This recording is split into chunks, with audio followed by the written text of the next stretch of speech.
This is Suit Up Sports. Suit Up Sports. Where opinions are as sharp as a tailored suit. No fluff, no gimmicks, just unfiltered, hard-hitting takes on sports and a whole lot more. It's time to suit up. Now here's your host, DJ the Suit Stout.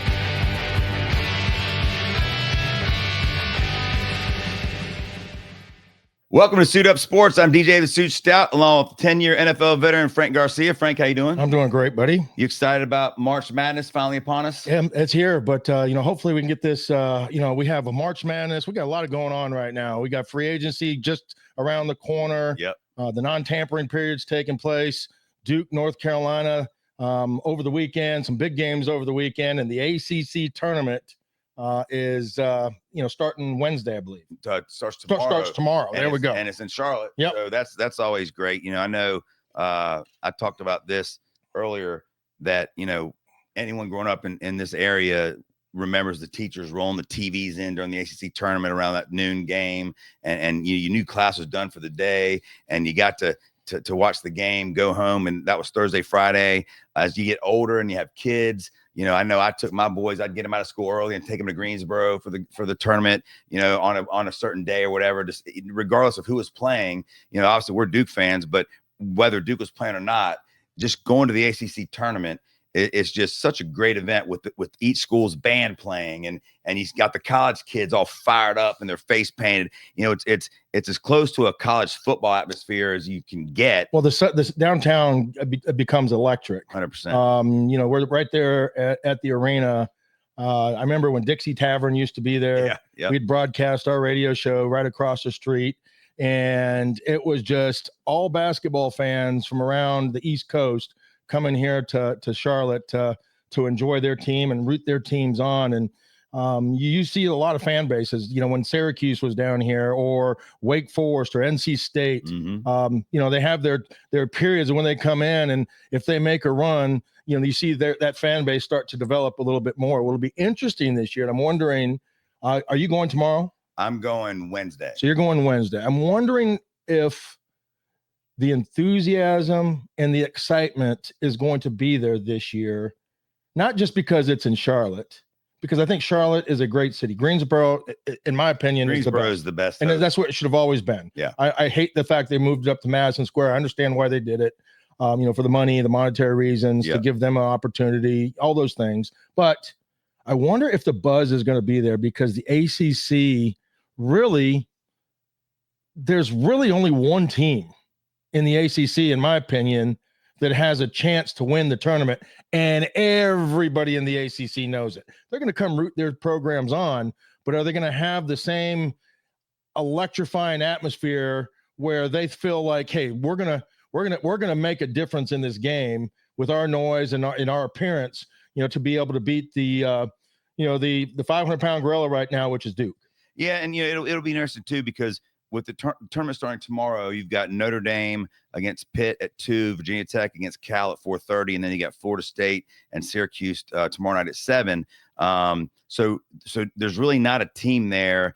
There's not a team there from North Carolina. So that you expect the building will be about half full, probably. It'll be interesting to see how teams that have never been here before, for instance. It'll be interesting to see how SMU travels, how Stanford travels, how Cal travels. Well, Stanford's not going to travel. Yeah, they have no chance, and they're coming from the East Coast and coming from the West Coast. So the only people are going to get here are the doctors and lawyers that live in Charlotte. That's it. You're probably right. And then, tomorrow, I think you'll obviously have a little more buzz, Wednesday, Carolina plays at 2:30 Wednesday. So obviously the place is going to be packed for that. But then I think it could slow down again, because you're looking at the winner of VT versus Cal against Stanford, and then the winner of Florida State, Syracuse against SMU. But then the next day on Thursday is when things are going to get cranked up. You could have you'll have Duke playing their first game, so obviously the crowd's going to be crazy. You'll have Carolina, if they win, playing Wake Forest after that, so 2 teams from North Carolina. And then that night, you're going to have a chance to see Louisville take on, whether it be Stanford or the winner of the VT Cal game, and then Clemson taking on the winner of the SMU, either Florida State, Syracuse game. Clemson will obviously bring some fans down here for this. And then Friday night could be great matchups, and obviously Friday will be packed. You could have the third edition of Duke Carolina. Do we really want to see that? Well, I do, because anytime you have a chance to go 3-0 against the Tar Heels, I'll take it. If you're a Carolina fan, I don't know if you really want that, although they know that they've got to win the tournament to get into the big tournament. And that's so what I'm saying. I mean, when you watched that game the other night, and I know we're going to get into that, and I know you're talking ACC, no, we can get into the tournament right now, but I mean, it's good way to transition into that game. Is that when you watch that game the other night, North Carolina in the first half, in my opinion, played as good as they've played all year, not just on the offensive side, but RJ Davis was hitting shots. They had a little flow. They were getting out in their fast breaks. They like to run. They got Cooper Flag in foul trouble right away. Got 3 fouls first half. They had to sit him out 2 right away. They were attacking him, going at him, and really kind of putting the Blue Devils on their heels. Yeah. And you give them a ton of credit on the defensive side, because they got up as defenders, they got up on Duke and said, you're going to have to beat us dribbling the basketball and getting to the hole. Duke still was shooting well because they're just they overmatched Carolina with size, in particular down low. It looked like also too, Duke initially was a little lackadaisical with the way that they came out, and lethargic maybe, for that. And I give Carolina, I'm trying to give Carolina credit, because I think they played their best first half. Unfortunately, it was a tale of 2 halves, right? And the adjustments that Duke made at halftime is why I love what they're capable of doing, and why I think that they're going to be the best team in the tournament at the end, because they can make those adjustments and not lose a beat. Yeah, I agree that I thought that was the best performance I've seen by the Tar Heels, this year in the first half. And, look, they had the lead with 15 minutes left in the second half. RJ Davis was shooting lights out. RJ Davis didn't score a point in the last 18 minutes because of the adjustments that Duke made in the second half. Well, period. To his period. Not necessarily. He left the game because he was cramping up. So when he left the game, I know a lot of Carolina fans were giving Hubert crap for taking him out of the game, and then after the game found out that RJ Davis asked out of the game because he was cramping up, and then he was not the same after that. With that being said, you're totally right. He didn't score. Once the defense made change, Blake Brown was incredible. Getting him back is a big deal for Duke. He is a great defensive player. He's a transfer from Syracuse. Great. He's long. He's athletic. He gets rebounds. He keeps plays alive on the offensive board, and he hit 2 huge 3-pointers in that game. And he only had 2 threes coming into that game all year. So every doubled time his production. When he shot it, I was like, what is he doing? He's coming off of an injury. Oh, no doubt. And look, huge. He seems to be involved in every play on the defensive end. So getting him back is huge for Duke. Like you said, Flag got in foul trouble, so he was never really a huge factor. But he still did other things within the game. But what I loved about what they did in the second half, DJ, is they went big. They allowed the guards for Carolina to penetrate. RJ Davis out of the game. Some of that portion of that momentum changing 12-0 run that Duke went on, but they allowed Flag to play out a little further, forced the guy, or they attacked Flag. He let him through to a big defender where they came and they trapped him and didn't know what to do with the ball. Well, right? And that was the difference in why their percentage in the second half was like 26% versus the first half, like 40%. And that's why Duke is such a tough matchup for anybody, because they're the tallest team in the country. They're a very long, athletic. Which is a horrible matchup for what Tar Heel team is this year, where they lack that. And then Duke just keeps coming at you. I mean, Sion James, 16 points, 8 assists. Proctor played well. And when you have a Knipple hit some big shots. No question. So Duke's loaded. And so that's, even if Tar Heels make it to Friday night with a Duke rematch, I think that's an uphill battle. What I am excited about, though, is Friday night, the potential of Louisville against Clemson, because both of those teams can play.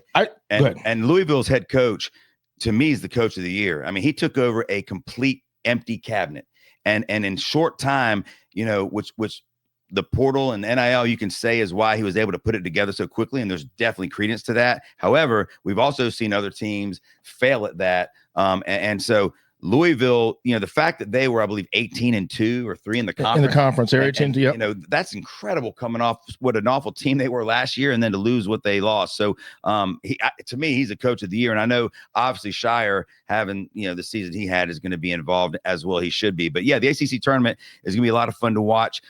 Duke Carolina, like I said, the first half was great. Duke got out to a pretty good start, and then Carolina went on a run. the one thing Duke looked like they're going to run away with it there for a little bit at the beginning of the game. But the one thing that Carolina did to Duke that I thought I have not seen Carolina play as physical as they did in the first half, and it seemed to kind of mess with Duke's rhythm. And I know you and I were texting during the game how Carolina was getting up in Duke's faces, and it seemed to bother Duke for a while. Second half, like you said, Shire made some adjustments, and Duke can just keep throwing guys at you. I mean, I think I jinxed Ingram, because I talked about how I thought he was going to be a big guy in that game, and I still do think he'll be a factor moving forward. But he struggled in that game, and Duke was lax. You're right; they were very lax days with the basketball turnovers. They made a lot of unforced turnovers that you don't normally see them. Turnovers are one thing, right? Turnovers within a basketball game sometimes are caused. Yep. You give the other team a lot of credit, for you're doing whatever they're going to, creating a defensive play. But unforced turnovers are something that every coach will pull their hair out, and it'll frustrate the hell out of you because it's just lackadaisical. It's just lack of focus. Yep. And that was my biggest concern with, the kid from North Mech. And that's the reason why I didn't feel like he could be a full-time starter as of yet. Yeah. And he was gaining those opportunities. But I think last, Saturday night kind of pushed him back a little bit because he had 2 or 3 unforced turnovers quickly too, where he got out there, he had an opportunity, turnover, had another chance, turnover with a dribble drive. And then finally, I think he made a basket or two, but momentum is created by those turnovers, especially when you're on the road and playing in a hostile environment. And, it creates those runs. Yep. And that's what Shire and Duke or anybody is hard to overcome in those games. But he gave some good minutes, but I feel like the reason why he's coming off the bench still is because of the lack of consistency, as a young player. Yeah, and that's what I said. I think he will be an important piece off the bench moving forward, but he did struggle that game. Let's talk about moving forward into the NCAA tournament. Well, let me ask you a question because I have not watched a lot of Louisville basketball, and listen, if I've seen it, I'm going to tell you what I know, but if I haven't, I'm going to tell you I haven't. Right? Yep. I haven't seen. A lot of, and surprisingly, they're number 14 in the country. And again, I have not really paid as much attention to college basketball. And I think that's just because the amount of games, there's a lot of I'm more of a football guy. And then once football gets done, I think you and I both kind of turn our attention to college basketball, but basketball me more college than pros. Yeah. And I have not seen a lot of Louisville. I know quickly they're ranked 14th in the country. They've lost 2 games in conference, but they seem to be long and athletic and can run. What is it about this Louisville team that concerns everybody else in the ACC and why they've won so many games? First of all, they play defense. They play very good defense, and they can shoot. I mean, they can shoot, and they're very cohesive as a team. Pat Kelsey, like I said, he took over an abysmal situation, and to do what he's done this year and finish, really in a tie for second place in the ACC and really he did second seed in the tournament. To me, is incredible. But they play very hard, in your face defense. They've got decent size and they can shoot. They go. I've watched them play a lot this year, and they'll go on runs where 10-0 runs, 12-0 runs, like in the blink of an eye. I remember at SMU was one of those games where I thought that was going to be a really good basketball game, and they just brought it to them right out of the gate, and it was never really a ball game. So here would be my problem. I'm kind of scrolling through their schedule, going back all the way, to February and before. Where's their quality wins? Lost to Kentucky. Lost to Duke by 11, lost to Ole Miss. They don't. I mean, and then they beat everybody in the ACC except for Duke, right? So where is their quality wins coming from? I mean, and that would be they lost to Tennessee, another by 22, early in the year. Early, yeah. They lost to Oklahoma, they lost to Ole Miss, they lost to Duke by 11. They lost to Kentucky. So where do their good wins come from? They beat Virginia. They beat Carolina. They beat Clemson. That's a good win, 74-64, 10-point win. But everybody else. They beat SMU, and SMU's, look, and again, you play who you play, and Pat Kelsey took over the schedule that he had, as like I said, as a brand new head coach. So you play who you play, but when their style of play creates problems. And to me, they kind of remind me of Maryland, and I'm not saying that they're as good as Maryland. I think Maryland, is underrated team going into the tournament. But, you're right. They haven't beat a lot of good teams. And listen, playing in the ACC this year, normally, this is the first year in the history of the ACC basketball that there wasn't a matchup of 2 ranked teams. Like, that's unheard of. Carolina Duke's always, it's incredible that was even a stat. So, and listen, Duke, even who though would have ever thought going into the ACC tournament? I mean, Clemson is Clemson right now in top 25? Yeah. Okay. So there's now 3 teams, but who would have thought going into the tournament that there'd only be 3 teams in the ACC ranked in the top 25 and one of them not be Carolina? Yeah, I agree. Right. I mean, Duke's going to be the number 1 team in the country. Right. And then it's going to be Louisville, I think, is like 13, 14, right around there. And then Clemson's probably right around that 24, 25. Yeah, Duke's the only team in the top 10, and honestly, the only team that deserves to be in the top 10 from the ACC. I mean, the ACC is down, but my point of that is when you are Louisville, they won the games they had to win. And listen, they're gonna be dangerous, in the tournament because they get after it and they can shoot and they have good guard play. So it'll be interesting. Clemson's a team that I know both you and I have enjoyed watching this year, who could be dangerous, and that leads me to something that you had sent last night about the KenPom and how which is the top 21 offenses with this top 31 defense. So the KenPom is a measuring system that's been used over the last 20 years to rate, kind of efficiency and the way teams play either offense or defense. Yep. Right. It's a program put in place. It's, kind of like what in the NFL with the not DraftKings, but the the lines, the odds, the guys that make the odds, the guys that evaluate the players, the guys that odds makers. Well, not the odds makers, the site that does it. I've lost my what that site is called. But anyways, this is what that is for basketball when it comes to the analytics that break down teams offensively and defensively, and they've come up with a great system. Yeah, and listen, 96% of the national champions have come from the 9 teams that they select each year. So in the last 20 years, in the last 20 years, there has been 96% of the teams that have won the tournament have come from this formula. Yep. And that equals the 21 best offenses or the best offenses in the league versus the 31 best, and you have to combine them both. Yep. So if you're in top 21 and top 31, you're in this category. And there's only 9 teams in the country this year that have done that. And 96% of those teams, of those 9 teams this year, there might be less last year or more the year before, have gone on to win a national championship. Yeah, and there were some surprises when we looked at that, and I was going over the 9 teams. What was your biggest surprise? First off, let's talk about that. First of all, get your pencil and paper ready, because I know everyone will be getting ready to do your brackets coming up in the next week or so. So I know you're going to want to write these teams down for your wager purposes, for your pool purposes. But this is kind of the site that I tried to look earlier, the Pro Football Focus. This is kind of basketball's like the analytical part of Pro Football Focus. Right. So first, there was no surprise that Duke is in there, Auburn's in there, Florida's in there. Those 4, I think, doesn't surprise anybody.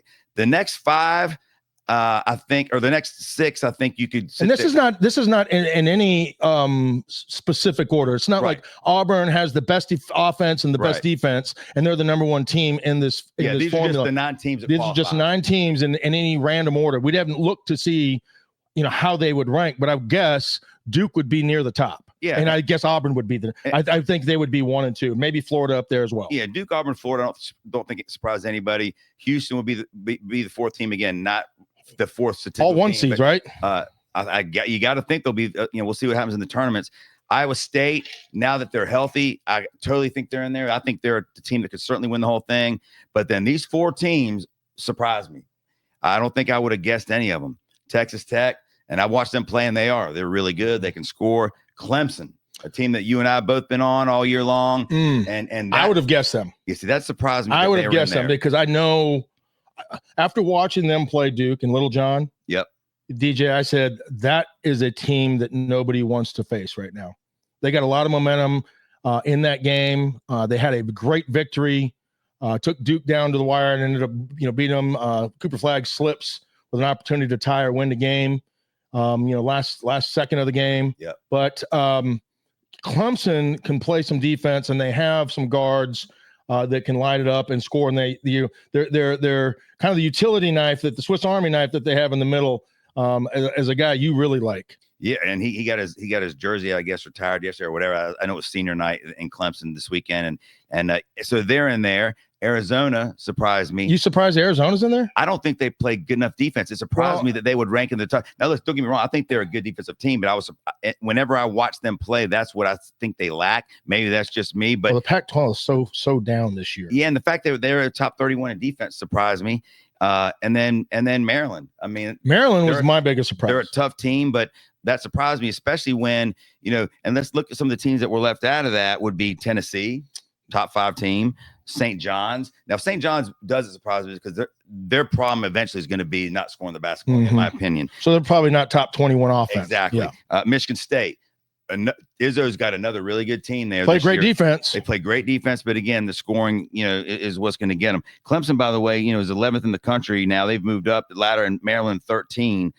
So that the rest of the teams in there didn't surprise me, but Maryland, Arizona, Clemson, Texas Tech did kind of surprise me. But those 9 teams, if you believe in statistics and a 20-year run of having 96% success rate, your national championships most likely going to come from those 9 teams. So, well, let me give you the Pro Football Focus version, the KenPom version. Who do you think the number 1 defense in the country is in college basketball? College basketball, Duke. They're number 5. Okay. My second choice would be probably St. John's. St. John's is way down. St. John's is 35. Wow. Okay. So that's the reason why they're not in it, because you have to be top 31. Tennessee isn't in the KenPom. I know they're not in the KenPom. I'm just curious. They're not in the top 50. Wow. So who are the top 3? Top 3. This is defense only, right? This is defense only. Houston. I forgot them. Yeah, they always number 1. Yeah, in the country. 58.1 points a game. Yeah, that's what they're giving up. Opponent points, 1,800 points. 2 and 3, really 4, 5, maybe 5. You might give them some credit. St. Mary's out of California. They're at 60 points a game. They're 5. Wagner, North Texas, and Drake. Yeah, I mean those teams play nobody. Yeah, so we'll exclude those teams, right? Duke. And I'll take that back. I did not see Tennessee. Tennessee is number 7. Yeah, they play. That's why I didn't see them, because they were up there near the top. They can't score. They can't score the ball. They go through spurts where they can't put the ball in the ocean. Yep. Duke's number 6. Tennessee's number 7. Of the other teams that are on this list, gosh, let's go down to UCLA's up there, but they're not on this list. Clemson is on this list at 30. So those are the top teams. And I think these are, when they're talking about this KenPom ranking, this is teams in Division I basketball. Oh, yeah, of course. Yeah. So that's the reason why. Texas Tech is on there. Yeah. Virginia, believe it or not, is on there. Well, Virginia's, coach, that's what he coaches. He coached at UNC Charlotte. And so I'm all too familiar watching a team that can play really good defense. Maryland plays great defense. Yep. They can score too. Those are the teams that, we're talking about on here. And I have not seen Auburn yet, so which is a surprise. Maybe I'm just missing them. I don't see Auburn on this list as of, I mean, they're not even in the top 50. So I'm not sure where this is, this is on this. Maybe this is just the scoring average. Maybe they haven't updated. I think what they may be doing, they may be taking a lot of different stats into consideration when it's total defense, right? This was just scoring defense. Oh yeah. Okay. Yeah. So, turnovers, things like that, forced turnovers. There's probably a little formula that they use to be able to get this KenPom ranking, just like they would in Pro Football Focus. Right. Well, there's your 9 teams to bet on in the NCAA tournament for your winner: Auburn, Florida, Houston, Duke, Iowa State, Texas Tech, Clemson, Arizona, Maryland. It'll be interesting to see how all those teams do in their conference tournaments this weekend or this week and this weekend. I'm guessing that we'll probably see all those teams make it pretty far, and then moving on to the NCAA tournament, obviously with high seeds. But there you go for your college basketball betting update and pool update. Well, yeah, the thought behind this whole thing was if you're going to be betting during the tournament, the bracket, these 9 teams have one of these 9 teams have a 90. One of these teams, there's a 96% chance that one of these teams is going to win a national championship. Yep. So that means these teams are likely to make good deep runs because of the formula that's in place over the last 20 years. Well, I mean, 96% chance is about as good of odds as you're going to get when you're looking for a smart bet, that's smart right. wager. We're going to take a little quick break. We're going to come back. It's free agency in the NFL has begun. The non-tampering period, which is ridiculous. I don't even know why they call it that. You'll have to explain that. Yeah, deals are breaking every second. The Panthers, with some big news this morning, signed a J.C. Horn, their Pro Bowl cornerback, to the biggest deal for any cornerback in the NFL history as of right now. We'll see if that changes, but $100 million over 4 years, average of $25 million a year. It does save the Panthers $5 million on the salary cap this year, which is good because they've got a lot of holes to fill, and we'll get into that when we get back from this. It's time to suit up. Here's your host, DJ the Suit Stout.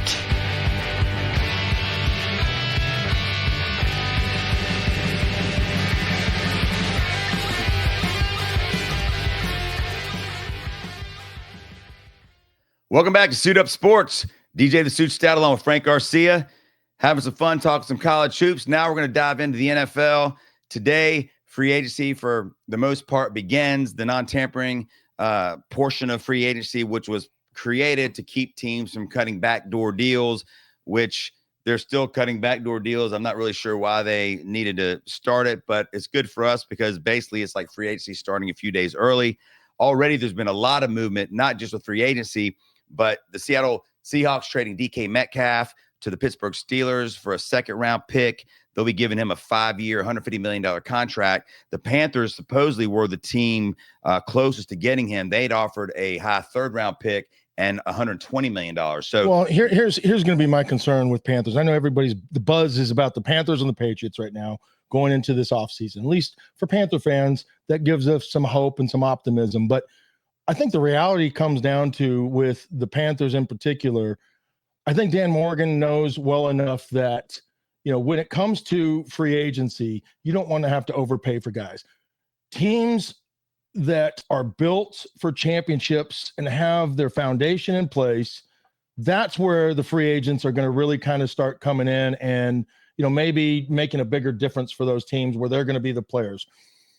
I'm not a big believer in free agency for building. I think, for example, last year, the Philadelphia Eagles, they had all the pieces in place. And that's where they go out there and they get a Saquon Barkley, right? That's a great free agent move. But if you're trying to build a roster based on overpaying free agents, you're never gonna be able to build the foundation, with that, unless you get lucky in the draft. I think the best way to do that is get depth, especially for a team right now like the Panthers that aren't built for a championship right now. We're just not. I know you want to and I want to, but that'd be like the equivalent of, DJ, us living in a mobile home trailer and going to buying a yacht when we get a little money. Yeah, but here's where first of all, I'll say this. I think every GM in the NFL will tell you build your team through the draft. I think that's probably in any sport for lack of, but in the NFL in particular, I think every GM will tell you. We're not built yet. Well, let me finish my point. When you have a team like the Panthers, who, with a 1-year GM, a new, 1-year head coach, very new, Brent Tillis, the salary cap guru, 1 year. So you've got a very new front office. You have a lot of holes to fill. So I think that and every team will tell you, I think you have to use a mixture of free agency and the draft being the most important. However, you do need to use free agency to fill some holes. And when you have 9 picks like the Panthers do in the draft this year, you're in a position to where if you can fill a few holes, especially on the defensive side of the ball, it opens you up now to draft or move around the draft or whatever. But I think that you have to do both. And I think the Panthers are not going to sign a huge, matter of fact, I was very surprised that they were even in on the DK Metcalf, because you and I both agreed we'd love to have him, but to give him $30 million a year when we have all these other holes is the same reason we agreed that Brian Burns' trade last year was smart, because we needed that money to fill other holes. And so what I think you're going to find with the Panthers is that, and I'll say this also about the salary cap. Who's closer to winning a championship, in your opinion? The Steelers or the Panthers? The Steelers, and it's not even close. Steelers, right? They're making the playoffs every year. Let me ask you this: but how many teams you can make a handful of teams have a legitimate chance to win the Super Bowl? We aren't one of them. Well, okay, but that doesn't happen overnight. So you have to build your team through the draft and with some smart free agent signings. You have to. Okay, well, that's not overpaying. Well, let me ask you this: don't you think Charlotte, and we've seen this over the years, and you kind of alluded to this a second ago, Charlotte is not necessarily a hot destination for free agents. It's never been. We've always had to, in every sport, the Panthers have always had to overpay a little bit. That's 100% true. No, that's 100% true. No, that's true in basketball. It's true. That's not true in football. It sure is. Football, what's true is, as a player, is I'm going to go whoever pays me the most. I don't care what city it's in. Not true. It is true. Metcalf could have went to New England and for more money and said, I don't want to go to New England. He's on record as saying that. Because the Steelers have a better chance to win. He doesn't want to go to a rebuild team. The Panthers they're not going to be the same team with what we have in place that the Steelers or one of these playoff contending teams But you don't have. know what they have in place because you have to see what they have the in Panthers, place. I do know what they have. And after the draft. I do know what they have. You don't know what they have. I do. They'll be. They have a 5-12 roster. But right for last season.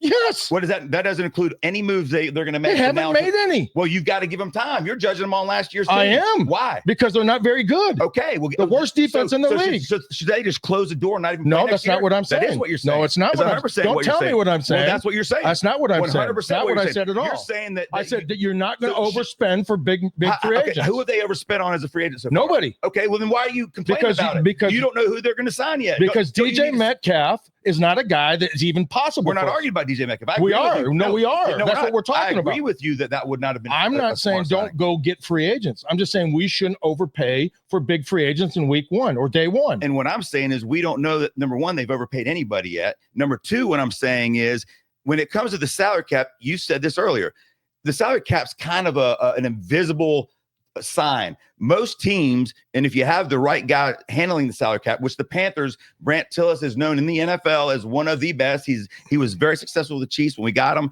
and the Chiefs, as we see how many Super Bowls they've won in the last 5-6 years. What's he done?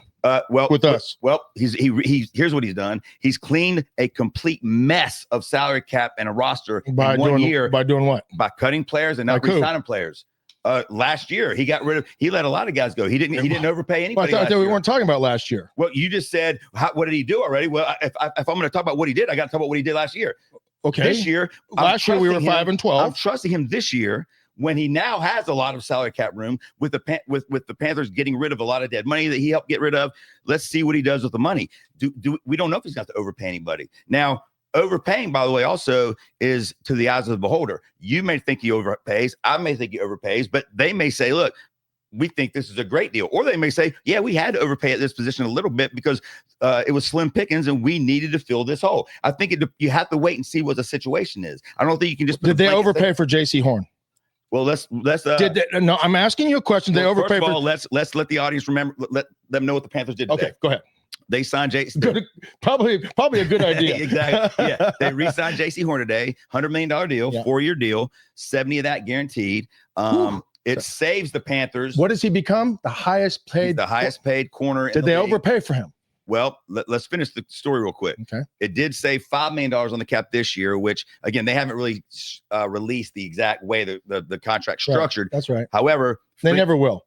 And if they do, at least knowing that they freed up $5 million for this year's salary cap when you need to fill a lot of holes is a good deal. Did they pay J.C. Horn a little bit? I would say yes. Thank you for being honest. Could they have but I think it's a great signing because I don't think you could let him leave the team. And here's why. Number one, and you said this before, you don't want to lose your homegrown guys. If you draft guys well, you want to keep them. So very true. And J.C. Horn's very true. A guy that's been here or drafted here. Number two, he's really the only corner they have on the team as of now. And the cornerback market is average at best this year. So I thought the cornerback market was pretty deep. No, this year you got DJ Reed from the Jets, who's going to get paid. He's the number one corner. He's 28 years old. 28 years old. You have Tavarius Ward, 29 years old. And then you've got, those are two of the top only 20 free agents. So you got Rasul Douglas, who is 30 years old. So you have a huge draft coming up with a lot of young corners. And every draft does, and there's no way they won't draft some corners, whether they re-sign or not. But my point is, if you don't re-sign, and J.C. Horn, to be clear, had a year left on his deal, so they re-signed him. He wasn't a free agent, so he would not have been able to leave. But they restructured, correct, and extended it. So choose free up $5 million, freed up $5 million, and keep him in the future, which is what the goal of the whole thing was. And saving $5 million was obviously a bonus. So it's an average free agent class as far as the free agency goes. The draft. It's top heavy. There in the first couple rounds, there are some really good corners to be had. Again, you never seen him play in the NFL, so that's always a risk as any draft choice. But I think they had to keep him because, number one, they have no corners. I mean, I just said Rasul Douglas is like, this is the 4th best free agent quarterback. He played for the Panthers like 6 years ago, so I think they had no choice to keep him. The one thing about J.C. Horn, and the reason that I'm guessing, and you can speak for yourself, but the reason I think that you think that they overpaid, and again, I agree they probably overpaid him a little bit, I just think it was a good move, is the fact that he, in his 3 years here, has had a hard time staying on the field. Now, well, I could tell you why if you wanted me to ask me. I mean, you don't have to interpret or guess. I'll tell you why. Because he's a former top 10 pick. He's missed a season out of 3 years that he's played. Which is what I just said, that he's had a hard time staying on the field. That's part of it. He really hasn't had the numbers. He has potential to be a really good player when he's healthy. Correct. Right? But we've also let, other players go, like a Christian McCaffrey, who is still in his prime, by the way. Who didn't play last year because he was hurt. Okay, so what makes J.C. Horn not be hurt? Well, we don't know that. Those are the unknown. Right? What I will tell you is that he's missed 11 games in his 3-year career. Right? We sit here and we about LaMelo not playing, even though he's a really good player when he plays. Right? And we should keep him we should trade him. Right? We should trade McCaffrey when he doesn't play. He's a Hall of Famer. Right? We should trade him away, but we should keep J.C. Horn, because he's missed just as many games percentage-wise as both of those players have. J.C. Horn is coming off a Pro Bowl season. He's a Pro Bowler this year. So hold on. You and I would have been Pro Bowl the way the Pro Bowl is played nowadays. He wasn't a vote-in Pro Bowl player. He was a backup. He fell into a Pro Bowl because the other two guys in front of him didn't want to go. He was a top 10 cornerback in the NFL this year, period. So when he was on the field, which was this year, he had a great year. So you can choose to, and again, the Panthers brass know his makeup and his character and his injuries much more than we do. So they obviously have decided that he is worth taking a chance of extending and hope that he keeps and stays on the field. This year he did that. Now, you could sit here and tell me that the reason he did that was because he knew he was coming up for a contract. And we see that all the time in every sport. I trust that Dan Morgan, who has been on record many times saying we only want dogs on this team, must think that J.C. Horn's a dog and must think that his injuries that kept him off the field were legitimate injuries. You keep bringing up Christian McCaffrey, and no one and he missed in the last 2 or 3 years that he was with the Panthers. I mean, he rarely played, and no one's ever saying that he was, his hamstring, because he got a big bag of money too, and then didn't play a lot. It's a risk you have to take. J.C. Horn's 23 years old, I believe. And so having a Pro Bowl season where he played great, top 10 cornerback, he's the kind of guy you've got to keep on your team. You can't let him go, especially when that is a huge need on your team. If you let him go, who's your starting corners? I mean, you said that me and you could be in the Pro Bowl this year if we play the way they do it. Well, we might be their starting corners this year if you look at it that way. They would have. We still wouldn't be. They would have him for one more year, and we still wouldn't be a starter. Your back and my back, we wouldn't be able to run. That's true. I think they had no choice to keep him, and I think that when you draft a guy and he shows potential and he's coming off a Pro Bowl year, it's a smart move. I have no problem with J.C. Horn. I think J.C. Horn is a good football player when healthy. Whether he's a top 10 guy or not, it's to be determined. He had a good season, right, for the Panthers. Most teams didn't have to throw the ball because they're so bad. The Panthers were so bad on the other side. They said, we're going to take the lesser of two evils. J.C. Horn may not be great, but we're going to pick on the other guy who's terrible. And we're not going to go at J.C. Horn. So you know what that's going to do? It's going to increase his numbers. It's going to increase his value. It's going to increase all the things that go along with that. Right? We don't know how good J.C. Horn is yet because a lot of the times when he's out there, he's been healthy. And the other times, the other guys have been so bad, they don't go at J.C. Horn. He's the lesser of he's the tallest midget on the Panthers. And I think J.C. Horn can be a good player. I like the way he plays. I like his physicality when he's in the game. He's a great tackler. Right? He's a dog. Sticks his nose when he sticks his nose in there. There's a lot of good things about J.C. Horn. I don't know if they're $100 million good. But let me ask you this question, because this is one of the things that drives me crazy when it comes to the salary cap in the NFL, really in any sport, NFL in particular, because you do see it being manipulated so much. You see a team like the New Orleans Saints. When you say manipulated, meaning that, you'll see a team, and the New Orleans Saints are a perfect example, but it finally came to get them now after about 8 years. But you see a team who, going into the free agent period that might be, at even money or 20 million over the cap. And then you see them sign all these players, and then they manipulate salaries, and they restructure, and they, Dan Morgan calls it kicking the can down the road, which Brent Tillis, our salary cap guy, doesn't like to do. And that's why, as of yet, Tyler Moton, the right tackle for the Panthers, who's been a very good player, who's owed $31 million this year, they haven't restructured him. They still may. We'll see. Well, let me explain what you're saying, because I get my point. I'll forget it. Yeah. The thing with the salary, that's one of the things that I don't understand is, as a fan, right? At the end of the day, why does a fan care what they pay a player? When you should just be happy you got the player, and as long as you trust the guys in the front office to maneuver around the salary cap the way they can, you want to keep your good players. I mean, right? So the Panthers on a defense, which I mean, if I asked you right now on the Panthers defense, who's a keeper, you're going to say Derek Brown. No, what I would say is that everybody on that last year's defense is expendable. That's what I would say. I said, if you're going to keep anybody, it would be Derek Brown and probably most likely JC Horn. Everybody else on the defense is trade bait, is an expendable, is still fighting. They're in pencil, going into this season, regardless of how many games you played last year. Okay, so there's nobody on that defense that is better than the next best guy. They're just guys. We used to call them Jags. Just another guy. Yep.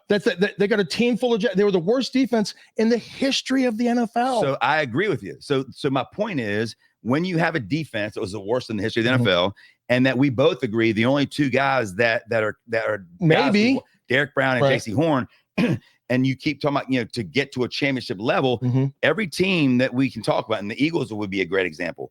To get to that level, what you have to do is make sure you keep your guys that you draft that are players, and the Eagles are, and you bring up Saquon Barkley, and that's a great analogy. You keep your guy, you draft well, and you keep the guys you draft, and then you maintain your salary cap to where it gives you the luxury to go get a Saquon Barkley, which is exactly what they did. They would not have been able to do that if they didn't have 7 starters on defense they drafted. The Philadelphia Eagles are the golden child of how to do it. So are the Kansas City Chiefs. You asked Buffalo Bills. Okay, there's another good example. You asked the question a while back, kicking the can down the road, right? Just a couple of minutes ago, right? You just asked the question, kicking the can down the road, right? And why do teams do that? Why do teams kick the can down the road? Well, again, I know why. They kick. Well, here's why. 2 reasons. And the Saints again are 50 million over the cap. Okay, now. Why? I'm not talking about now. Why did right now they are? Because why did they do that? Because it's like what's the old phrase? Paying the devil. You're trying to be competitive every year, and so eventually why were they trying? Why were they trying? They weren't just doing it because they felt like they were doing it because they were trying to build a team to win a championship. No, they did it because they had Drew Brees, a guy that they felt that could win a championship. They're not doing that when they don't have those guys. When you have a window of opportunity to go out there and kick the can down the road so you can get those guys in, that's what you do. And eventually, you're right, you're going to have to pay the piper. Eventually, every team's going to have to pay the piper. But you take that risk when you have a Pro Bowl quarterback. The reason why they did it with the Buffalo Bills is because they have the highest paid quarterback, and they have the offensive player of the year. So they're going to take those opportunities to say, this is our window to go find and spend money. And eventually, if it doesn't work out, you know what? We're going to pay the piper later. We know that. We're going to have to restructure, rebuild, and recut. And that's what Tom Brady was, why what he was doing was so incredible, because they never really brought those guys. They never kicked the can down the road. Right? They never did it because they found Wes Welkers and they found other guys, and Tom Brady made those guys better.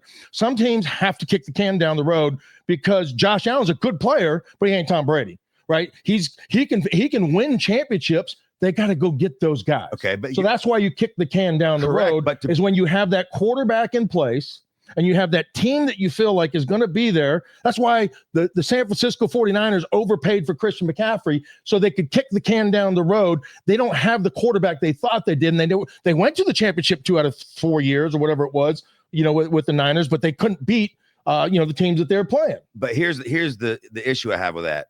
To get to the point where you can have the luxury of signing a guy or two, or the flexibility, whatever it is, you have to be able to draft well, and then when you draft well, keep those guys. Yep. J.C. Horn, and listen, by the way, the Panthers in the last 5-6 years have not had many good draft choices.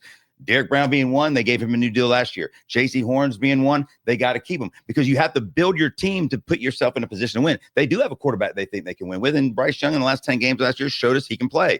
They've got an offense now that appears to be at least a decent offense that they're going to add some playmakers to this year. Defense is the side. You can't let a guy you drafted who was just a Pro Bowler this year go, and if otherwise, then what are you building around? Rasul Douglas? So I think they had to keep him. With that being said, I know this is a guy that you and I both talked about. I think you brought him up on Friday. It does look like the Panthers are finalizing a deal with defensive tackle Milton Williams from the Philadelphia Eagles, who's one of the top free agent defensive tackles. One of the things that we said we would be very happy going into the draft if we found a guy. Now here's the question, right? Because I think we all want to win. Are we ready to win with Bryce Young yet? We have a window of opportunity because he's still on his first contract, and that's when that window usually exists. You get that young quarterback into his 3rd or 4th or 5th year, not making the hundreds of millions and the $300 and $400 million that Josh Allen and Mahomes and those guys are making, because now those guys have to make everybody better. You still have an opportunity to pay these other guys because everybody gets allocated a number in the cap, right? If let's say you have $500 million, the offensive line's going to get 100 of that. The defensive line's going to get 100 of that. Cornerbacks can get 100, whatever it might be. And the quarterback is going to get the lion's share, right? So what happens now is that when you don't have to pay your quarterback, you can go out and sign some of these other guys. And that's where the Panthers are at in that position right now, where they can build strength around their quarterback because he's on a rookie deal. Well, but here's the other thing. The Bills, who have sizzled out to the Chiefs every year, it seems, last few years in the playoffs, right? And so Josh Allen hasn't won the big game yet, hasn't been in the big game yet, was the MVP this year, just signed a huge, $350 million contract. So they're going to kick the can down the road to go get somebody. Well, let me finish. Just before they re-signed Josh Allen, they also re-signed 4 other players to huge contracts. They're kicking the can down the road. I don't, that's not necessarily true. They're well over the cap. I don't know the answer to that yet, but again, who knows? Today's the first day really in free agency, and there's guys that'll still be cut. For instance, the Panthers. We talked about this earlier. That you got to believe that Miles Sanders will be a cap casualty, and there's several other guys on the Panthers team. Yeah, we don't know those. We don't know the inner workings of what those guys are thinking inside the war room for the Panthers. We're going to let this guy go. He's going to save us here. Right. We already have those numbers in mind. As soon as we go get our guy, because this is not even finalized yet, they're working to deal with that. Yep. Once he signs, now you can take action and go in and let those other guys go. Or when because people are kept a lot of times as insurance policies in case this doesn't happen. Right. And also, the guys that they could let go right now, Miles Sanders being the main one, I guess. If you're in a negotiation, let's say Dre Greenlaw, the linebacker from San Francisco 49ers, who the Panthers are tied to, just a beast of a linebacker. He's fast. He's athletic. He's a good player. Missed most last year with an Achilles, but he's back. Well, he missed the Super Bowl. He played most of the last year and then got hurt again. Right. This past year, he missed most of the year. But the 2 previous years, 120 tackles plus. Just a really good player. He got hurt running out of the field on the Super Bowl from the sideline. But anyways, go ahead. No, exactly. Yeah. But he's a guy the Panthers are tied to. And so if you're negotiating. Good player. Great player. And if you're negotiating with him and you go, you know what? We still have this money for, we want this, we want this. If we let Miles go, that saves us $3 million. So like you said, it's part of a puzzle that happens throughout and that's why. Let me give you a scenario on this. And I can tell you exactly how it works. I was a part of it, right? With my contract in particular. Going back to what your contracts look like this? I get mad at my parents all the time for having me 10, 15 years too early. No doubt. If let's say, for example, in year 2000, okay, I'm a free agent. The Panthers want to sign me. They bring me into George Seifert's office, say, hey, listen, Garcia, we're going to sign you, get your agent to come start talking with us. In mind, they had a linebacker from the Dallas Cowboys, Dexter Coakley, who they really wanted on this team. And back then, the contracts aren't nearly what they were now. They wanted to sign him to a long-term deal. They had an agreement, just like they're doing now. They had an agreement. Hey, you're going to come here. Garcia start talking. We're going to, we had this deal worked out. Guess what happened with him? His wife didn't like Charlotte. His wife wanted to stay in Dallas. His wife and family wanted to stay there. Dexter said, you know what? I'm not coming. So what did that do for the Panthers? They had all their marbles, or at least they thought that they were going to put a lot of their marbles within that contract for Dexter Coakley, and I was going to be the leftover piece. I was one of the priorities in free agency. When Dexter Coakley didn't come here, that gave them all sorts of flexibility with numbers. They could go get something else. You know what they decided to do? Go get Jeff Mitchell. He was the number one center from the Ravens, coming off of a Super Bowl win, was a Pro Bowler. And they said, you know what, we're going to upgrade that position, which is me, which is fine. You know, it happens all the time. He was younger by several years, and he was a good player. Jeff Mitchell's a very good football player. They ended up going to a couple Super Bowls with him. He's a good football player. So I didn't have any say in that, but what they did with those numbers is they leveraged that. They kept me for an insurance policy in case they signed Dexter Coakley. They couldn't go spend all that money on another center. But as soon as Dexter Coakley's gone, now they can go spend. The same thing is applying with Miles Sanders and a lot of these other players that are kind of sitting there, with cap numbers that are going to be pretty big and the potential to sign. I mean, if they sign J.C. Horn, well, you know what? That was a priority. They wanted to sign him before he became a true free agent. They could have also franchised him, which was another opportunity they could have done and paid less money than what they have done now, right? Was another chance what they could have done, because he set the market. And that's the things that I think we forget as fans sometimes. You don't just have to go out and pay a guy 4 years, $100 million. To leverage players as well, where you can get a deal done and see if he's going to be healthy. You don't just have to go out there and pay him. You could have franchised him, right? All that number goes to the front of the cap, but he would have been the top five, average of top five guys. And you say, okay, let's work a deal. Let's get a deal done with you over the long term. And you know what? You come to these agreements if you stay healthy. If not, I still get a really good player for 1 year. Right. And I could use that for him in particular. He would have been a better franchise tag player than signing a 4-year deal because of the injuries. Well, they wouldn't have been a franchise tag him until after next year. Okay. So you've got a risk. So we still we don't have any risk. Well, you have a risk from the standpoint of, if now, at least if he has another great year, the cornerback market. Now I can justify it. But if he has a great year and they don't have him sign, now the price has gone up again. Okay. Well, now you're costing yourself more money. But let me give you an analogy real quick. If the Panthers do finish this deal with Milton Williams, which it says they're finalizing it now, so hopefully they do. And a great example about what you just said with you and Jeff Mitchell is Shai Tuttle is a defensive tackle on the Panthers. He had a bad year last year. Exactly. He was a free agent they signed a couple years ago. I mean, I know. And a lot of people have wondered why they haven't let him go yet, because it does save maybe $2-3 million. They could have been keeping him as a safety. No, they could have. They absolutely have been, until they do what? I can give you another example. But he's probably going to be. I would think you will see Shai Tuttle getting released. I can give you another example. When I went to the Arizona Cardinals, same type of thing. I'm sitting there on the team, make the roster, et cetera, et cetera. They draft 2 young centers. What does that mean for me? What do you say? Oh, damn. They just drafted my replacement. Second round, right? Kid from Ohio State, good player. Didn't play very long, but another kid from Kansas or Kansas State. What did they do with me? Thanks, Frank, for your services. We have 2 young players. We're going a different direction. Right. That's what happens all the time. People are put on reserve when we don't know about those things that are happening as fans. We think, okay, well, they just cut this guy, so this guy's the next starter. He has to move in. He's still a pretty good player. No, what? We're going a different direction. We're going to go with this young quarterback. Josh McCown, he's a young player. We're going to give him a chance to cut his teeth. So we might as well just go ahead and revamp the entire offense and the entire team and go young. Larry Fitzgerald and Quan Bolden. We got some young players. We're going to grow him with Josh McCown and let these young players go out there and fail together. Right. So that eventually in 2 or 3 years, if Josh comes up or we go out and get another player, they're going to have the pieces in place to go get a bell cow guy like Kurt Warner that comes in now, throws to Fitzgerald, Bolden, and Preston, and goes to a Super Bowl and is one play away from winning the entire thing. And look, the Panthers, have so many holes on defense. We've talked about it. we would all probably agree that defensive tackle would be number one. I mean, the worst run defense in the history of the NFL. That's where it starts. You got to start up the middle. Exactly. So, now where do they move? And you can't spend all this money in free agency. Continue to do that. But that's what I'm saying is you have to trust. Again, we don't know what the deal is. We don't know how it's crafted. It's going to be a big deal for the defensive tackle. It is, but it's going to be northwards of $100 million.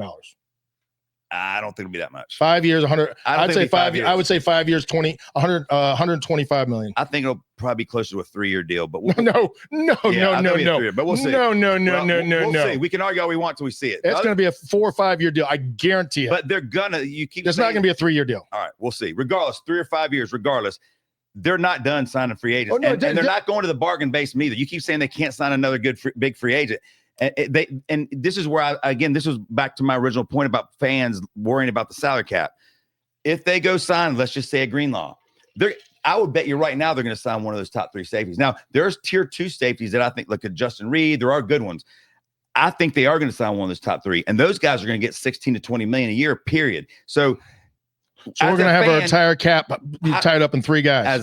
But again, as a fan, it always drives me crazy. Why didn't the fan just go, man, we just got Milton Williams. We just got this guy. We just got let the guys that worry about the cap, and let's find out what we know. If we find, I mean, as we just said, the cap is a revolving door sometimes. I trust that Brant Tillis, who was well recognized around the NFL as one of the best doing when it comes to keeping flexibility with the salary cap. He did it in Kansas City, and guess what? Kansas City has a hell of a lot more good players on it than we do by far. Yet he managed to continue to bring in good players, stay with have cap flexibility. So I'm trusting he'll do that. So if we sign a top safety, if we sign Greenlaw at middle linebacker, if we sign Williams at defensive tackle, and whoever else we may sign out, obviously you're going to have to find some bargain basement guys too. Every good team has some of those guys that you find 1-year deal or 2-year deal for guys that you're not having to break the bank for. But let's see what happens. But in the meantime, as we sign these guys, enjoy it and trust that Brant Tillis is going to do what he's brought here to do, which is to not put us in salary cap jail. What would give you any confidence? What would give you any confidence in anything the Panthers do?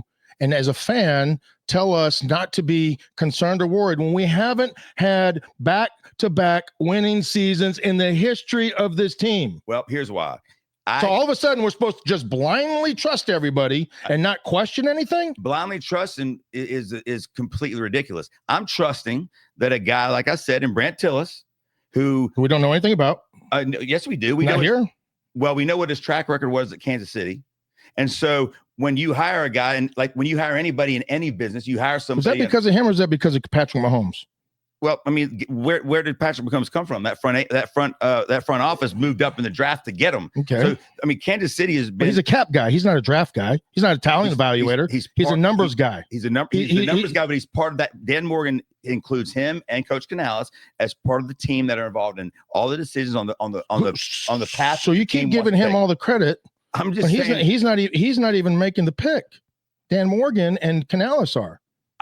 What is the pick? What I'm saying is what they decide to pay a free agent.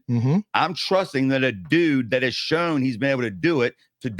I'm trusting him. Now, whether he does or not, who knows? All he has to do is add and subtract. No, that's not that easy. If it's that easy, then you wouldn't have a lot of these teams that have no money on the salary cap. Like, I'll give you another example: the Dallas Cowboys. And they now are having to maneuver. There's rumors they overpaid for their quarterback. He wasn't the guy they thought. Well, they've had to pay a lot of guys. Now, the other part of that too is this: when you have success in the draft, eventually you're going to have to let some of these good guys go, and you got to be in position to. And again, right now there's rumors that Dallas may have to trade Micah Parsons because they don't have the money to pay him. Arguably the best defensive end in football. And you see what Max Crosby just got. You see what Myles Garrett just got. And what makes you think Milton's not going to get any? I mean, he's not a defensive end, but he's a D tackle. But he's going to sign those type of deals for his position because he's the hottest free agent out there. But he is going to set the market. Listen, Milton Williams is a good defensive tackle. He is going to set the third best defensive tackle on his defensive tackle line. He is on the level. That doesn't matter. That doesn't matter. I'm telling you, it doesn't matter. I'm telling you, what matters more is timing and free agency. It's always going to be timing. It's always going to be it is a lot of things when it comes to making money as a free agent in the NFL. Luck is a big part of that. 100%. And he's falling into a position right now where he's the hottest commodity as the defensive tackle. He's the number 1 rated defensive tackle in the NFL, and he's going to get paid the lion's share because of that, regardless of what he did, comparatively speaking, to the 2 guys on his team. He's at the Panthers have come to an agreement with him now, so it is a deal. There's still no information on what kind of contract he signed, the years or the amount, but they did sign him. So regardless of, I still don't understand that. Understand what? How you can sign him with he's not even the period hasn't even opened yet. They agree to a deal and then they announce it. That's what I'm saying. It's the stupidest. It's just word throw. Yeah, like Josh, even the guys that signed free agency that were their own guys, like Josh Allen, these guys. I mean, they haven't necessarily signed the deal. JC Horn may have signed the day. I don't know, but there's a deal right there. 82 million. No, that's more. That's the left tackle. Sorry, that's for the Titans. Yeah. So we'll see what he gets, but I'm glad they got him. He's going to get over $20 million a year. I said I think he'll probably get a 3-year deal, probably between 60 and 80 million. I don't think I don't think they give him 100 million. No, I think he's going to be a very good signing at a reasonable price. Do they have to overpay? That remains to be seen. I mean, we'll see. But regardless, I'm excited because that was a huge need on this team. And if Derek Brown comes back healthy, you have him, then you have Deshaun Robinson, who had a very good year as well. Now you've got at least 3 defensive tackles that you can count on, hopefully, and trust that will help this defense. See, anytime I read headlines, and I know sometimes they get blown out of proportion and things like that, but when you're talking about historic deals, guess what that means? Overpaying. Those are 2 same thing. Historic deal, overpay. Why? See, I think that's ridiculous too. A historic deal means that you might just got the most money for your position ever, but it also means because just in any job, maybe because that's just the cost of doing business. You mean the luck that exists when you become free agent? No, Josh Allen wasn't a free agent. He wasn't a free agent. He was a MVP. Okay, but he wasn't a free agent. There was no luck in that. He earned it on the field. He earned guess that. what? The reason why he's ever at quarterback isn't because he was free agent. He was because the MVP. Okay, he hadn't won a Super Bowl, hadn't been in one. He's the MVP. You just said winning the Super Bowl. There's a part of that. He's the MVP. I agree, but my point Panthers haven't been to the playoffs in 5 years. Doesn't matter. You got to get there. That doesn't matter. Get there. They're also not giving anybody $350 million.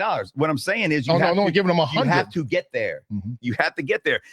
The Bills were bad. They got there. They drafted great. Just Philadelphia Eagles were bad. They drafted great. When were the Philadelphia Eagles bad? 1 year?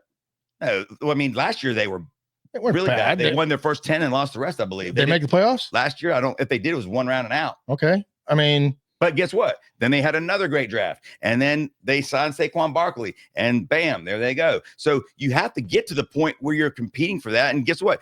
Otherwise, why sign anybody? Why even draft anybody? I mean, hell, you if you're closing the door, you got to have good drafts, and then you got to sign good free agents. It's a mixture of the both. I'm not saying and don't sign. I'm saying don't overpay. You can then. I know, but I'm saying that overpaying is in the eye of the beholder.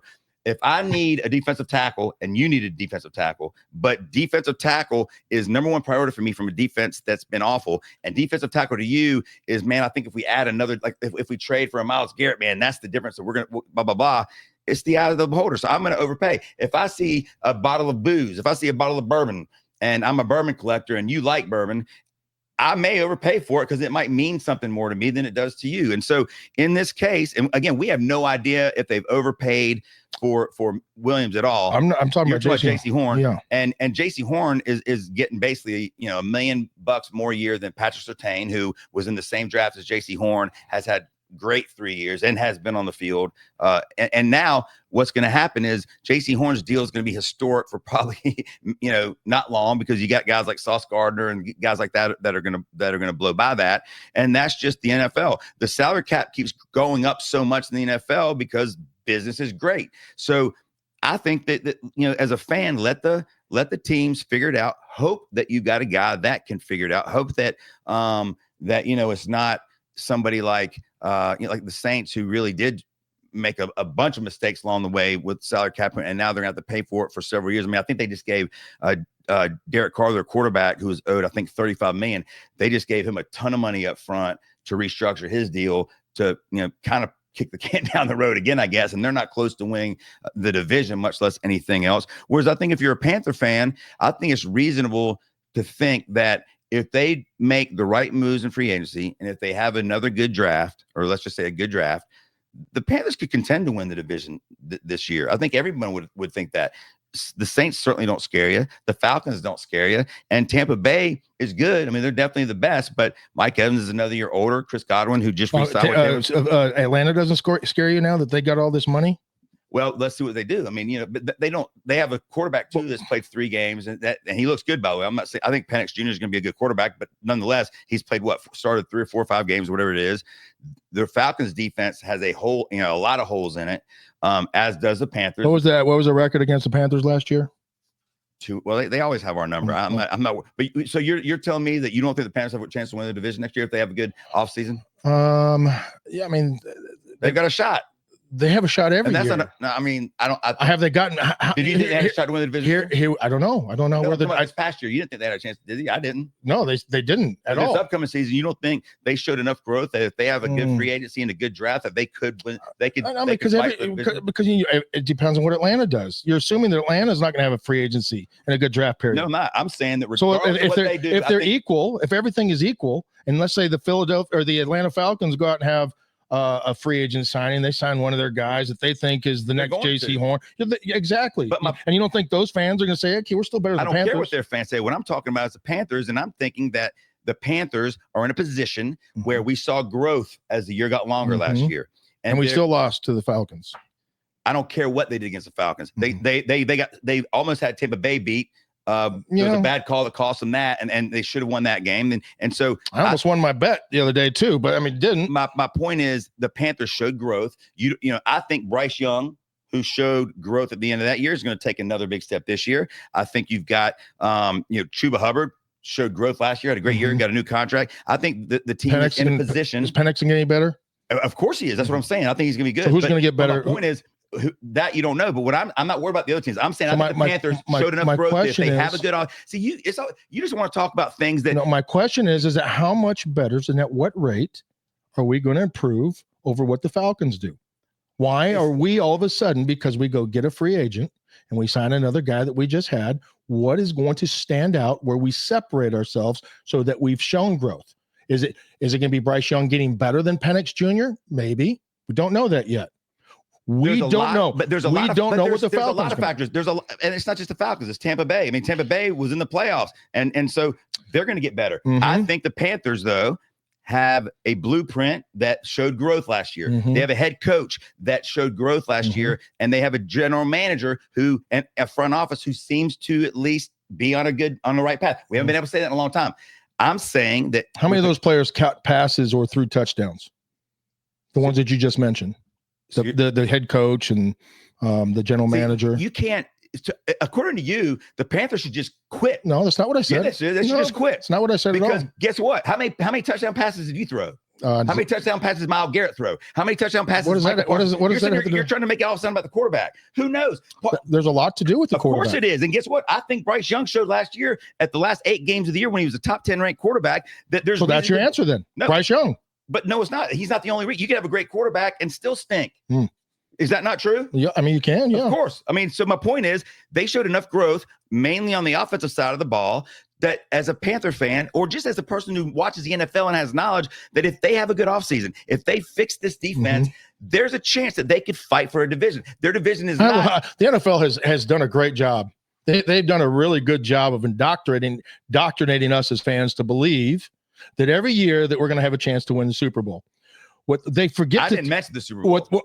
I said maybe win the division. To win the division every year. And you know what? That's what's so great about the NFL, right? Is the best team picks for. We have to draft better than what the Falcons do. That's where we can show growth, right? We can show growth. We can beat them in that. We can draft better than they can. That's why I said it. I think I've said it 6 times. If the Panthers have a good offseason, if they fill holes with free agency and a draft and have a good draft, there's a chance that they could win the division. You could say that about the Falcons too. You could say that about Tampa Bay. But I think you couldn't have said that last year. So the fact that we move in a year forward and we showed some growth, if we have another good offseason, then I think the fact that the Panthers showed that growth. You didn't think the Panthers had any chance going into last year that we were going to do that we were going to win 7-8 games? I before think, the season. I think if I'm not mistaken, the over/under for Panthers it was 5. It was 5 games. I bet under. Okay. And now I will say this about last year. What do you think it's going to be this year? Probably between 5 and 6, right? I mean, they're not going to jump it up exponentially. I mean, it's not going to go too high. Now, I'll go over this year. I think they're gonna. I think that they. Again, let's see what they finish. The painting is not even close to being finished. Mm-hmm. That's all I'm saying. And so, but what I'm saying to you, we don't know yet. We don't. But what I'm saying is, if they have a good free, Milton Williams is a good start. And if they add a safety, that's another good piece. And if they add a linebacker or whoever else they line, Isaiah Rodgers is a DB out of Philadelphia who I think they're going to go after. And my comeback would be, how much better is the guys Milton Williams and J.C. Horn, who's already been on our team? Did we get better, or did we just stay the same with him? We got him for longer. If he improves, then we're going to get better. What we can look at the Atlanta Falcons and as a fan, let's say we were fans of the Atlanta Falcons, we'd be saying the same thing about them. Of course, but that's not the argument. That's not the argument at all. How much better is what Milton Williams means for the Panthers?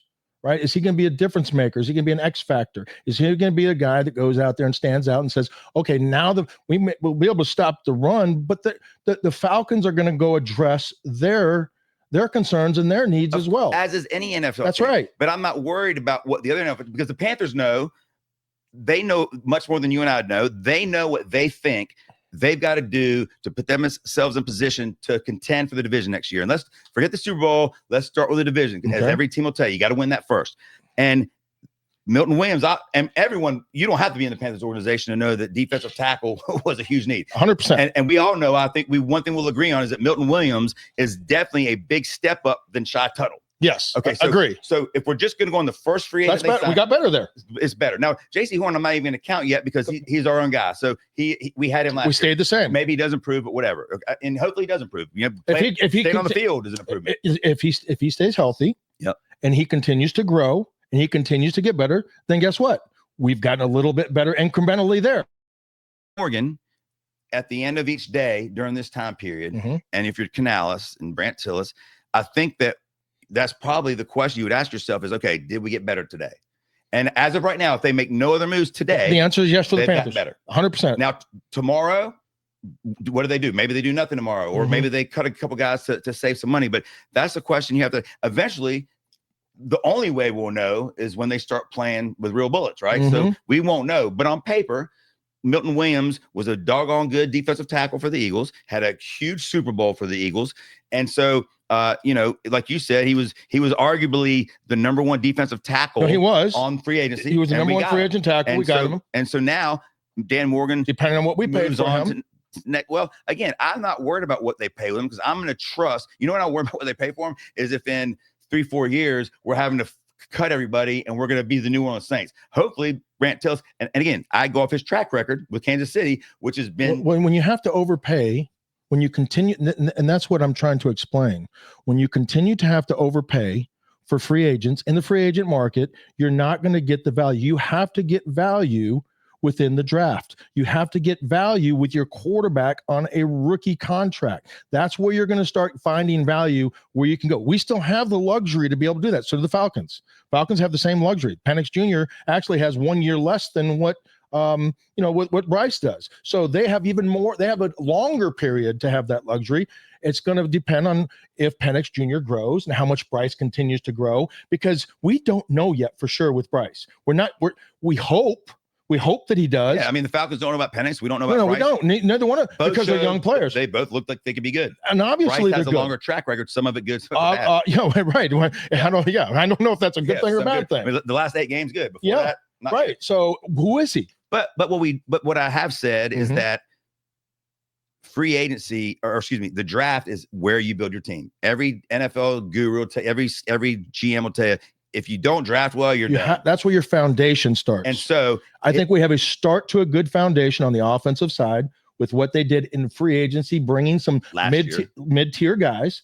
So they have a good start to the foundation. I think they solidified that a little bit more with what they did. It's no longer, the sand. They put a little concrete on there now with getting Milton, to come here. Now they got to go find the rest of that foundation so they can solidify it to start building their house. Right. And, Dan Morgan, talking about going off somebody's track record, last year, Dan Morgan had, going into last year, we had the worst offensive line in the NFL. One of them. So what it was is the last or second to last. What did he do in the NFL? Yeah, in the NFL. So last year he signs 2 guards and who were very good, made some moves. And you could say that they, some people say that they might even overpaid those guys a little bit. Maybe they did. Well, one of them went to the Pro Bowl, and then the other one could have. I mean, they played great on a rebuilt offensive line. Our running game was a bigger impact last year, which helped Bryce because of those 2 guards. Because of the interior of the offensive line was solidified, and it didn't put as much pressure on our left tackle. In my opinion, is an opportunity for us to really grow. Right? He has a lot of upside, a lot of potential. Very good athlete. Yeah. We have a lot of potential to grow there more than any other team because he's a young player that's coming into his 3rd year, 4th year, and has some experience now. And has some help around him. So that's a really good opportunity for the Panthers to get better. No doubt. And he had a good year. And having those 2 guards that Dan signed, I'm sure helped in that. So now you look at Dan's track record from his first year. Now you go, okay, he has to replicate that on defense. So now he went out and signed the number 1 free agent defensive tackle. Hopefully he has the same success with him. He didn't do that with the offensive line, though. He did. He signed 2 guards. He didn't sign the hot commodities and overpay for them. He found mid-tier guys. But they weren't mid-tier. They were 2 of the top 4 offensive guards in free agency last year. And some people did say that he may have overpaid, but it was such a need for this team and that they are both really good guards that he had to do it because he needed guards. You couldn't go back out there and put Bryce Young where he's running for his life every 2 So seconds. At what point do we start kicking the can down the road? Because eventually these contracts are going to start coming That's up. what I'm saying. We don't know if they will because guess what? What if they have another great last year's draft? Let's see. They have some players that look like they can play. They have some that didn't.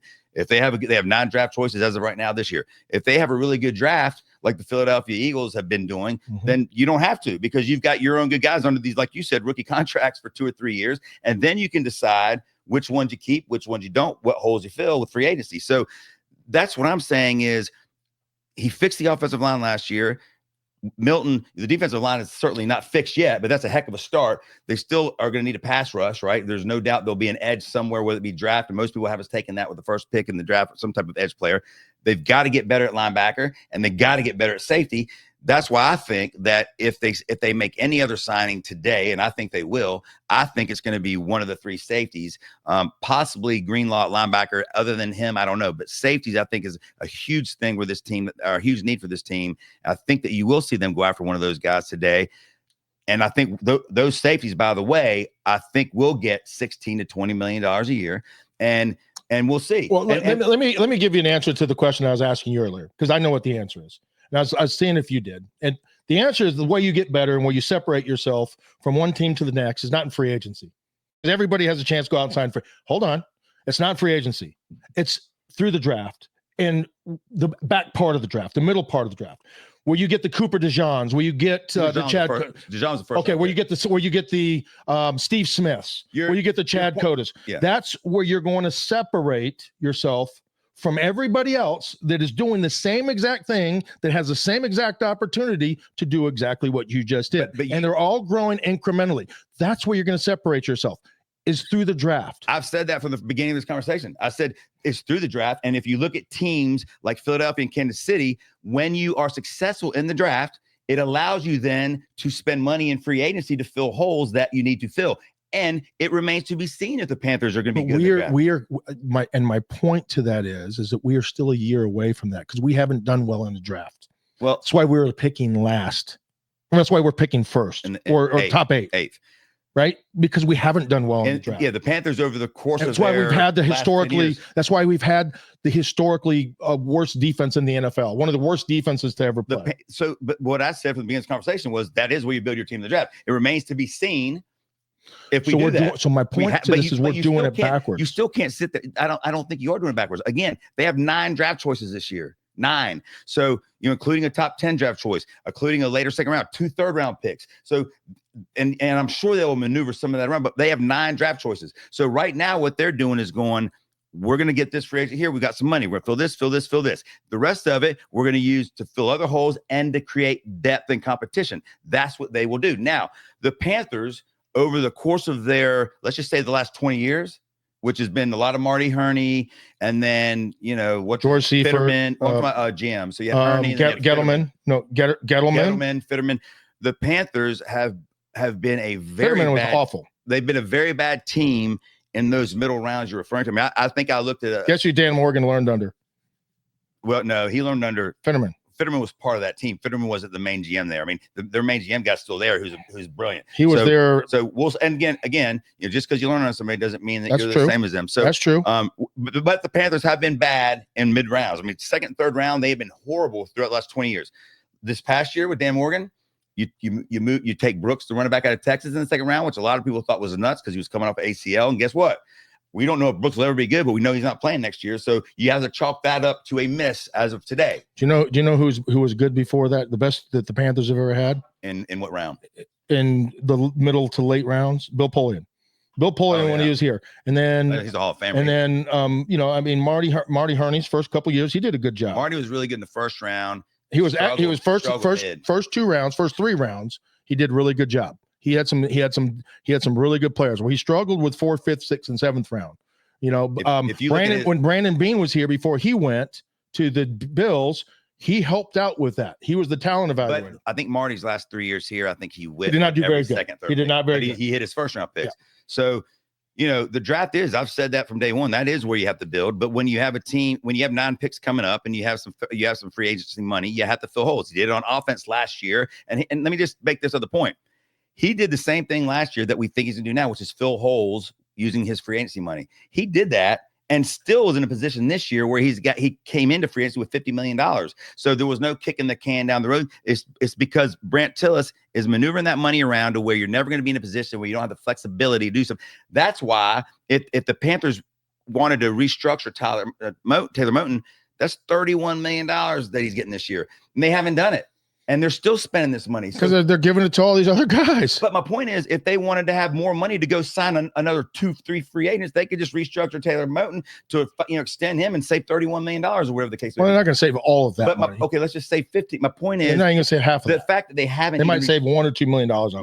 No. If Moton is a huge number. It's like Grady Jarrett today. The Falcons cut him, and he's been there for 10 years, and they saved $24 million. So Moton would be a huge addition to money this year, and they haven't done it yet. I don't know if they will. They're saying they really would prefer not to. So my point is, when you're in a position to spend money on free agency and you have a guy like that you could restructure and easily save a bunch of money. I mean, they still may. We don't know. They might. And if they do, it'll be interesting to see, again, until we even know the numbers on any of these guys. But my point is, the track record he has and what he's done so far leads you to believe that these folks that are so worried about overpaying should settle down, enjoy these players, hope that they win, and then if we ever get to a point where we're 50 million over the cap like the Saints or whoever the case may be, listen, the best case to be in is draft well and then be the Philadelphia Eagles. You think the Philadelphia Eagles wanted to lose Milton Williams? Heck no. Let me ask you a question. They got another young kid that'll slide right in. Let me ask you a question with Milton Williams. Josh Sweat, by the way, is the defensive end who's a free agent that Philadelphia drafted, who's available. So I mean, they're losing some guys, but they plug and play. That's what happens. Draft so well. That's what happens every year when you have a Super Bowl winning caliber team. Guess who's going to come handpick them because they think that they're going to be the ones that are saviors for their team. And, there's some value to that. There's some value to that. The problem is when you have to overpay for these guys, right? That's what comes back to bite you in the ass and why you start kicking the can down the road because you've overpaid for a guy that's not going to give you as much value coming off of a Super Bowl team with everybody good around them.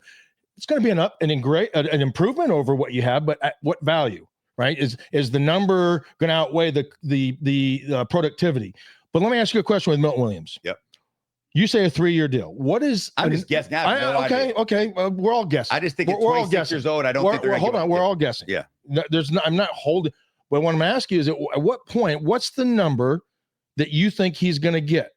Because when he blows that out of the water, at what point are we overpaying for him? I think a fair number for him. And again, I'm not. You said 3-year deal. I think probably a 3-year, and he'll probably get somewhere between 22 and 25 million. You think? No.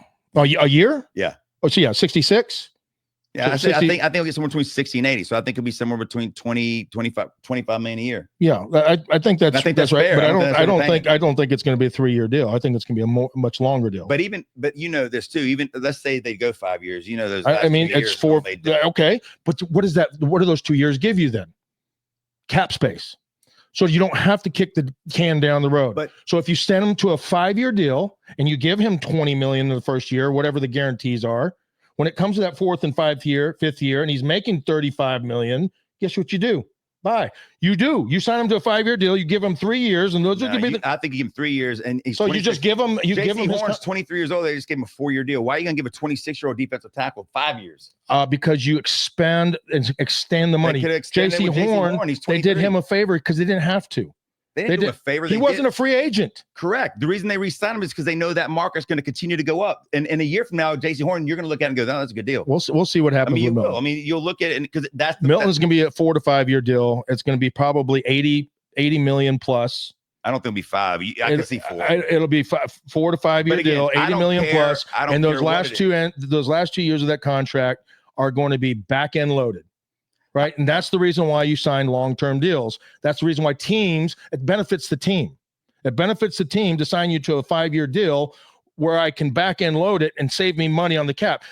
I'm guessing you know how the cap works, right? I mean, I think I've explained it pretty doggone well. I'm talking about how the numbers work and how the contract works. And that's why I think you're not going to give a 26-year-old guy a 5-year deal. I just don't think you will. That's why you do give him that. No, that's how you get into trouble, though. No, that's not. You cut him when it comes to after his 3rd year. You save money. I save money by cutting him after 3 years. If it comes to those last 2 years, I don't have to pay that. You're forgetting that the guaranteed money up front is what really counts. And that's why these teams get in trouble. Diversify, spread that over 5 years versus 3 years. They just gave J.C. Horn a guaranteed $70 million out of 100. They just gave Josh Allen $225 million guaranteed on a 300 and whatever. So my point is, the beginning is where these guys are getting their money, and that's why they also just that's what the players Derek want. Carr. That's what the players want. So it's not having to give him a 5-year deal. Derek Carr from the Saints. The reason they just gave him all that money now up front when they redid his deal was to release the salary cap money and make it better for this year and next year. So no, that's not the case, and that's why I don't think they're going to give a 26-year-old defense. They might. We'll see. But my whole point of all of it is, I don't care what they give them. I'm glad they signed him. I will worry about the salary cap when I need to. Right now, we needed a defensive tackle, and they got the number 1 free agent out there. That makes me happy as a Panther fan. I don't care what they gave him. We'll worry about that down the road if we have to. I trust that Brent Tillis is going to make sure, like he did last year when we signed 2 great guard free agent signings, and it fixed our offensive line, and we still have $50 million this year to spend. As of right now, it could be more. And in 3 years, you're not going to hold him accountable for let's say. Of course, if 3 years from now we're talking and we're $60 million under the cap, like the Saints, over the cap or under? Over the cap. Excuse me, like the Saints. Right. Then yeah, you can sit here and go, DJ, I told you, but I don't think that's going to be the case. I think this guy knows how to maneuver the salary cap. I think he's shown it in Kansas City, and I think he'll show it here. I think the biggest unknown of all of this is, can we hit draft choices? And that remains to be seen. Last year, we well, if we do, it's going to make him look like a genius. Well, if we do, it's also going to he'll make him look like a genius because he will be able to plug and play as opposed to have to shotgun approach and just spend money for the sake of spending because you have so many holes. The Philadelphia Eagles, and you're the one that brought this up, and it's a good analogy. The reason they were able to go get Saquon last year was because they drafted well, playing everywhere. They drafted extremely well. To me, that's the unknown. If the Panthers draft well, then I think they're going to be in a really good spot, but we don't know. And that's been my entire point the entire time. We need to draft well before you go get your bells and whistles. You don't just go pick numbers and throw guys out there and play. It's about being patient sometimes. Sometimes I know we don't want to hear that word because we want to get better. We want to be in the mix and we want to see these numbers. We want to see these guys. Yeah, of course we got better. But is it going to be at the expense of somewhere down the road? I would rather let's see what these rookies can do. And if we have some players that can play, right, I'm going to be a little bit more patient with maybe you. Even though we have a rookie, I don't think our quarterback and our offense and our team is ready to compete for a championship.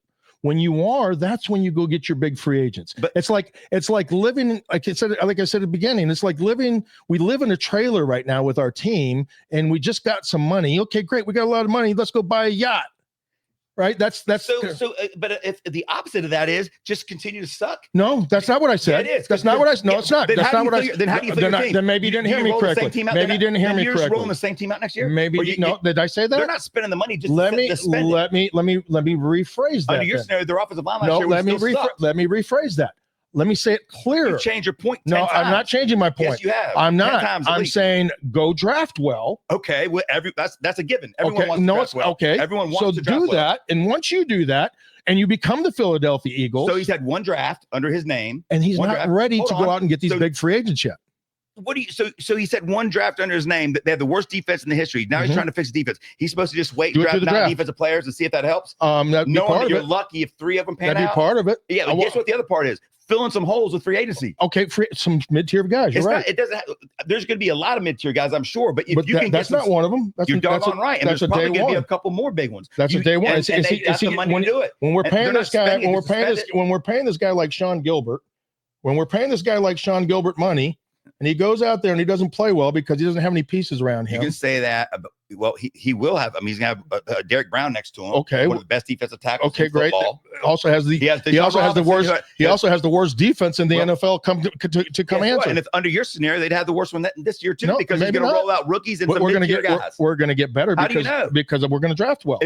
How do you know? Because I don't know, but so why not fill a few holes? That's why I said and then hope you draft. That's why I said you have to be patient. I'm not saying don't fill holes. I'm saying don't overspend. Fill some holes with some guys that are proven. I said don't overspend. Well, we don't know what they spent yet, but at the end of the day, you won't know if they overspent for a year. Last year, people said they overspent on their guards. Guess what? It fixed. Most of the times when you're buying for number one guys, he's the number one guy in his position. When there's many other teams that are fighting for him, for this guy, many other teams are out there making offers to him. You're going to overpay.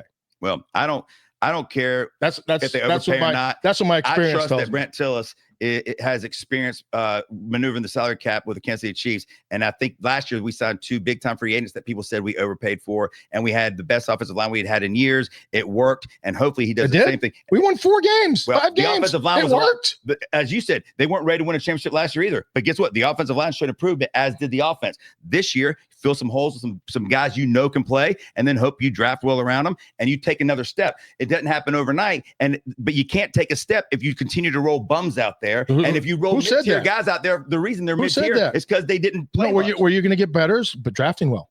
Is what I've said a million times. You have to draft well. That's a given. You have to sign smart free agents. Free agents. Okay, well, signing the number one defensive tackle. Is that smart? Overpaying for a guy? I think if you don't think it's smart, number one, you don't even know they overpaid for him. You have no idea what idea. You don't even know what they paid him. I'm pretty sure. I'm guessing. Even if last year, everyone said they overpaid for their 2 guards. So did they or didn't they? No, they didn't. The offensive, both of them played great. No, they didn't. 100% they didn't. Okay. The offensive line. We won 5 games.